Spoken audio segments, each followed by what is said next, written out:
What's up, family? Gerald the Bossman here. You're tuned into the Bossman Show on AM 1010, AM 1430, 1055 The King.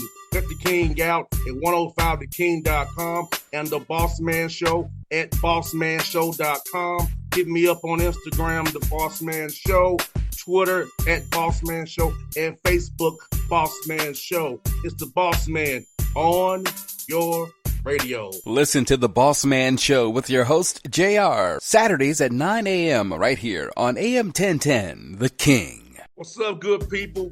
BetOnline is your number one source for all your betting needs. The latest odds, lines, and matchup reports for baseball, boxing, golf, and more. BetOnline continues to be the fastest and easiest way to place your wagers, including live betting and your favorite casino and card games available to play right from your phone. Head to the website or use your mobile device to sign up today and get in on the action. Remember to use your promo code BELIEVE, B-L-E-A-V, for your 50% welcome bonus on your first deposit. BetOnline, where the game starts. BS3 Network, changing the way you watch TV. Yes, BS3 Network, changing the way you watch TV, covering content and hot topics from A to Z, sports, music, society and culture, movie reviews, you name it, we have it. Check it out on bs3network.com or check us out on Roku, BS3 TV on Roku, as well as check out your favorite podcasts on all podcast platforms or Spreaker.com/BS3 Network. You are now tuned to BS3 Network.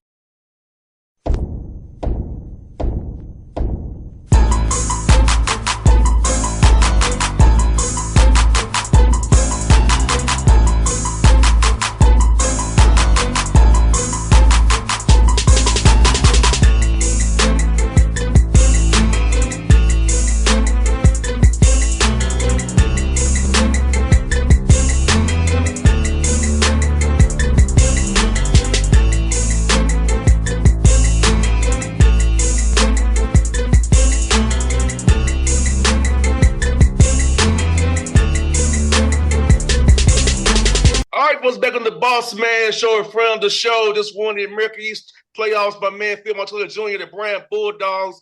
Phil, we talked about this in February, man. I'm talking again in March. Look, we're doing it again, man. Bossman, you've been with us since the very beginning. You've always been good to me and good to our program, and I'm happy that we can share this with you. Yes, sir. Yes, indeed, man. We talked the first time in the spring when you got the full-time gig, man. We talked about your vision, man, and to see what you've done in 2 years, man, I'm proud of you, man. I really am. And for you and your staff and all the people around you, talk about just that dedication and grind and sacrifice to get to this point that you are in year 2. Yeah, I mean, it's people always say, right, it takes a village. It takes a village to do this. And, I just love being part of a team, and I consider myself a teammate in this. Yes, my title is head coach, but, I play a role. I'm just a teammate like everybody else. So there's a long list of people that have played a factor in this, on the court, off the court, well beyond, the limits of basketball. So to be able to share this with a lot of people is pretty cool. And, to share this with the entire Bryant community, the entire Rhode Island community, Rhode Island basketball community, because this belongs to everybody. And I want and hope that, everybody feels a piece of that they played a part and that they have some ownership in this. We're just lucky to be in the positions we are to represent the school in the way that we do. And feel like people don't realize how many people go into this. Your managers who helping guys get shots up, cleaning uniforms, the social distancing coach, nutritionists, compliance, tutors, administration. So, and then it gets to your staff. Everyone had to sacrifice something to put in this pot to be here today when we're talking about you all going to the big dance. So talk about just that whole piece of fans over thinking about it all the time. All the people who touch your guys and you and your staff to help make sure you guys can perform on the court and win championships. Yeah, there's no doubt. I mean, and you need everybody to play their role, and you need everybody to understand that their role is vital to the entire mission. And it's not just, well, he's the most important and you're no, like everybody's equally important, whatever that is. And yeah, for some people it's to go score a lot of points. For some people it's to be, the academic advisor and make sure guys are eligible. For some people it's, make sure the budget's right, make sure the travels were right. Like everybody has to play a role and play a part. And when someone's not doing their part, it affects everything else. And that's why every part is equally important and vital to doing what we've done. And again, it's why I say that I hope there's a lot of people out there that feel that pride and feel like they played, some part in this. Because it's not just me, it's not just a player, it's not just the staff, it's not just, whatever. It's a whole long list of people. And it's the beauty of college athletics to me is that, again, it goes across departments. Our student affairs department, our admissions department, our financial aid, the president's office, like go down the list. It's everybody. And we need everybody to be on board to do something like this. And, fortunately we had that.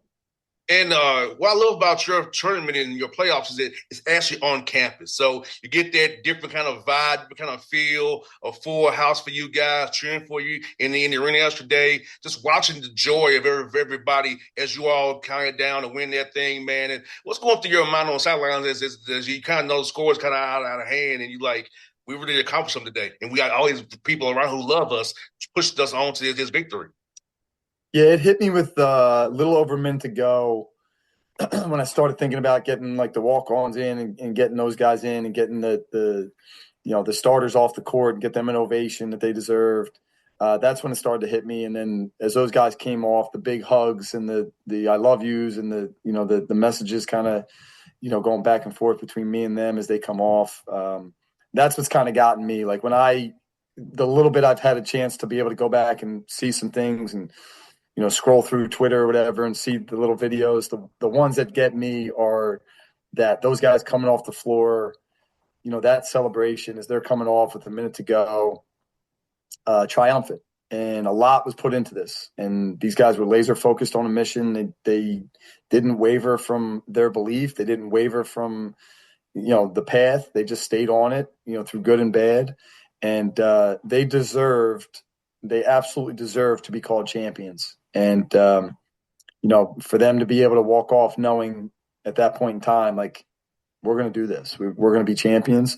Those are memories that you can never, ever erase, and a bond now that they'll have forever, that anytime they walk in that gym, they're going to see that banner hanging up there and know that was our team. And, that's all I ever want for every guy that puts on a uniform in our program. It's all I ever want is for them to have that opportunity. No doubt, man. Like you said, for me, I've been out of it, going on almost full 20 years, man. The team aspect, like you said, you can't replicate being a part of a team.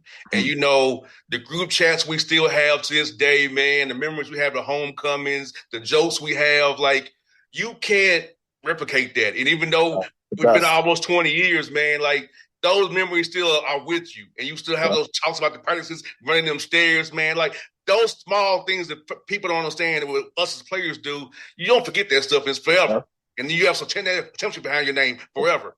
That's it. And especially when you stamp it with a championship, because for all of us that played and were part of a team, like, I'm sure it's the same for you. Like, I remember those inside jokes. I remember those bus rides where you're clowning on somebody or you're getting clowned on or there's whatever's going back and forth. And, like, I remember those better than I remember, like, hey, remember that one game? There's certain games that stand out, but, more than like specific games, it's more memories of that. It's more memories of like, remember that time that so-and-so showed up and he had da-da-da-da. And, like, it's just that. It's remember we used to always say this, or we used to always talk about that. Like, that's what it is. And then when you cement it with champion, because those memories, like, that's something they will never, ever, ever forget, climbing up on that ladder, cutting that net down. They will never forget the embraces that they were having with each other, with family, with other students, with,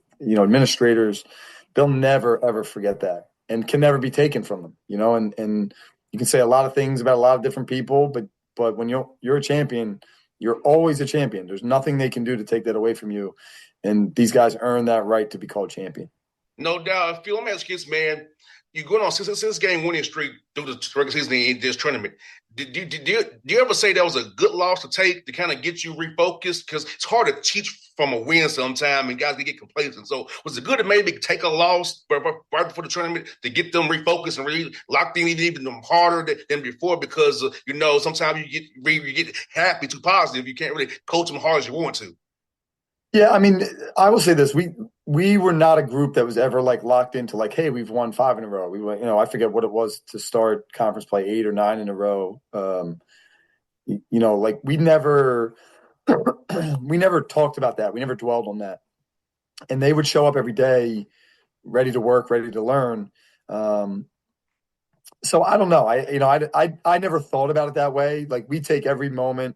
Every game, win, lose, or draw, we would do a post game edit and we'd teach from it. Hey, these are some defensive breakdowns. This is why this happened. This is what should not ever happen again. Here's some good things. Here's some great ball movement. We need to continue that. So we've always tried to continue with that learning module. And I told them after we lost to Vermont at Vermont, 59-55. And I told them, I said, our defense that night was championship level. If we played that level of defense, I told them we will win the next 6 games and we will have a huge celebration, which we ended up doing. The offense that night was not good enough. And I put that on me. I was like, I didn't do a good enough job. I didn't put you in the right spots. That's on me. And that was not who we were. We were the best offense and the best defense in the league. So I said, that's not going to really happen again. So I put it on them. I said, look, if we can guard like that for 6 more games, roughly 420 possessions, then we can do this thing. And, that's what they were bought into, so yeah, we're always taking teaching moments, win or lose. But I will say this group stayed pretty focused on the mission no matter what. When we won the regular season, those guys came off and I'm giving them a big hug and every single one of them to a man said, Coach, we ain't done yet. This was not the mission. We're still on the mission. And that gave me like, you know what, they got it. They understand it. They're focused on it and we got to go get it. And Phil, what I really loved about your team is you were getting everybody's best shot too, and still performing at a high level. And in the tournament, they giving you your best shots, and you're still dominating, taking their runs, taking their punches, and staying composed. You didn't crack. Like we've seen teams where they get a big lead and they get a run and they start to crack. Your team didn't crack. They just kind of just buckled down. Okay, well, they made a run. Then let's get back to what we do. And impose our will on them, and you extend the lead out again. So talk about the understanding of runs and your team just pure focus to that, not being rattled by a team punching back a little bit. Yeah, I mean, and I told them this the other day, like they had a confidence about them without a cockiness, without a, like, we're overlooking people. There was a confident edge to them. And I told them, I said, you should be confident because of the work you've put in. And you should have an edge because there's still people trying to come after you. There's still people trying to beat you. There's still people that don't believe that you're the best team. So they had a confident edge to them. Now, I will say the last week was probably the most stressful in my 43 years on this earth. Like that was probably the most stressful week of my life. Like because I didn't want to let them down, and I didn't. I knew that they had earned this opportunity and earned this chance and deserved to win. And I didn't want to be the one that have to sit there in front of them one of these games and try to pick up the pieces and say, I'm sorry, and feel like I let them down. So, there was a lot of stress to that, and we played 3 good teams. Like we didn't have, our 1-8 matchup, that should be like a game where people are like, well, that's, you got them. Like, no, we played a team that we beat by 5 on the road and by 2 at home when they had a shot at the buzzer that if it goes in, we lose the game. So, and one of the best offenses in our league. So, it was like, hey, this is not an easy, like 1-8 matchup. But they were locked in, they were focused, they were locked in, and they understood this is what we need to do, and we tried to break it down as simple as possible for each game. Like, this is what's going to win us this game. And they went and did it. And Phil, what I'm really impressed with, man, you look at the stat sheet, you out rebounded these three teams by 40-40 these three games. And we talked about it in February, how he had to dominate the glass and rebound the ball and get out there, give opportunities and stop them from getting all extra opportunities. So I know you'd be really happy that you out rebounded your opponents by 44 through these three tournament games. Yeah, I mean, we were monsters on the offensive glass, and I mean, it, you played it. Like, there's a difference between, all right, somebody makes a shot as opposed to somebody misses a shot, they get the offensive rebound, they score on you. Like, there's just something that's like deflating about that, Yes. like whether you play good defense or bad defense, you're like, hey, they missed the shot, and then boom, offensive rebound, putback, offensive rebound, dunk, offensive rebound, M1, offensive rebound, kick out three. Like, we've been able to do that throughout conference play. And, that was just something we emphasized early on. We were not an offensive rebounding team last year. A lot of it had to do with that was not something we emphasized as a staff. And we didn't have great personnel for it. This year going in, I was concerned about us being able to shoot the ball. So I said, we're going to have to rebound the ball. We have to be an offensive rebounding team to get extra possessions. And we had the personnel, we had the length and the athleticism. And I say to them all the time, like, they might be able to box one guy out or maybe even two certain matchups. They can't box a third and a fourth guy out against us. We're too big. We're too athletic. We just have too much.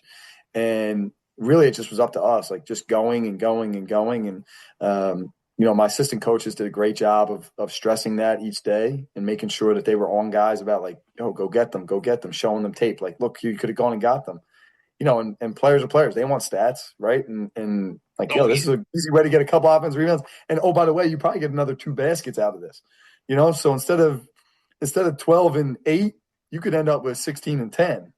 Like, guys respond to that. Like, oh, yeah, you know what? Like, I could just go get 2 offensive rebounds, get 2 putbacks, and there you are.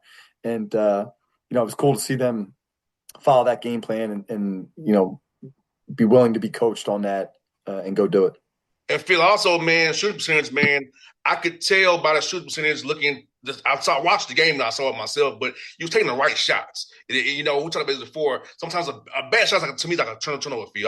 My dad is big on that. Your dad's probably big on that as well. A bad shot is like a turnover. But it's like you guys taking the right shots, making the right reads, and then when you did miss, like you said, you dominated the glass. So about being that in tune to where, hey, we know kind of autopilot, we're going to take the right shot, make the right reads, and we're going to live with the result. Then we're going to go do our thing, crashing the glass. Yeah, no doubt. I mean, that's we try to we don't overly emphasize, everybody obviously talks about threes and layups now and all that. And we're not over the top of, like, all right, we're never taking mid-range, because we actually have some guys that can make those. But, understanding, like, look, this is where we can take advantage, right? And we want to get to the rim. We want to get to the basket. We got the size and athleticism. We can finish at the rim, especially these last couple games where we had a clear advantage inside. There was no rim protection. So it was like, we just got to get there. We get there, and then it's just you and the rim.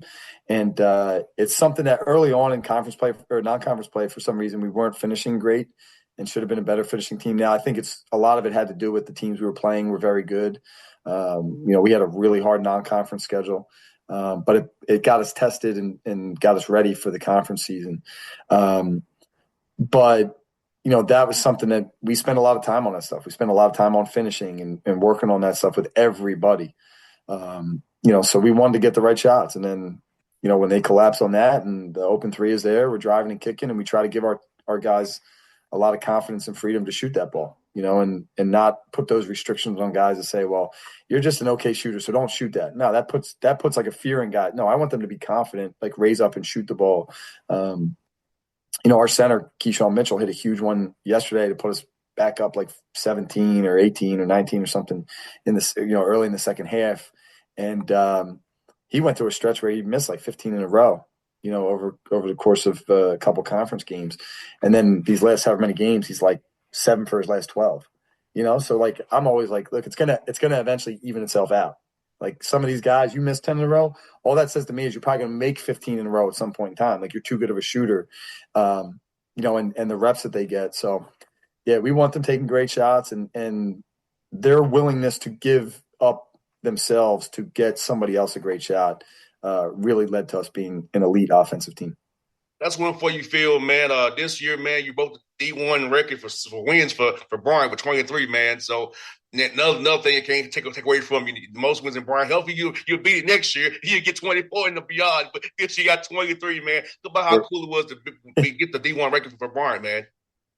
Yeah, I mean, watch, we'll take whatever we can get. 23, 24, 25. Hopefully we continue to set the record of 23. We got at least one more game here. So, but yeah, I mean, it's not something that we set out for to say, like, let's go break that record or do whatever. There really has been a focus on each day, each game, and letting things happen how they happen. And, it has served us well over 2 years, and that's what we'll continue to do. No doubt, I feel. Best luck to you today with the brackets, man. I'm going to be cheering for you, man. You know that.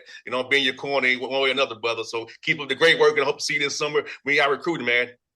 I appreciate you as always, boss man. Thank you for your time, and thank you for your support of our team. Anytime, brother. It's always my pleasure, my brother. Thank you. BS3 Network, changing the way you watch TV.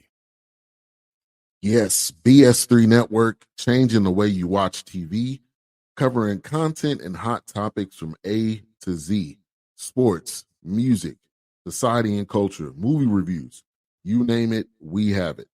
Check it out on bs3network.com or check us out on Roku, BS3 TV on Roku, as well as check out your favorite podcasts on all podcast platforms or Spreaker.com/BS3 Network. You are now tuned to BS3 Network. What's up, good people? Bet Online is your number one source for all your betting needs. The latest odds, lines, and matchup reports for baseball, boxing, golf, and more. Bet Online continues to be the fastest and easiest way to place your wagers, including live betting and your favorite casino and card games available to play right from your phone. Head to the website or use your mobile device to sign up today and get in on the action.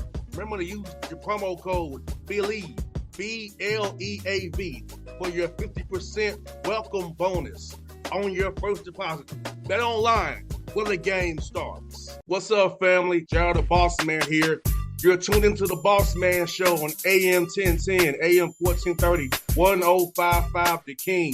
Check The King out at 105theking.com and the Bossman Show at bossmanshow.com. Hit me up on Instagram, The Bossman Show, Twitter at Bossman Show, and Facebook, Bossman Show. It's the Bossman on your radio. Listen to The Bossman Show with your host, JR, Saturdays at 9 a.m. right here on AM 1010, The King.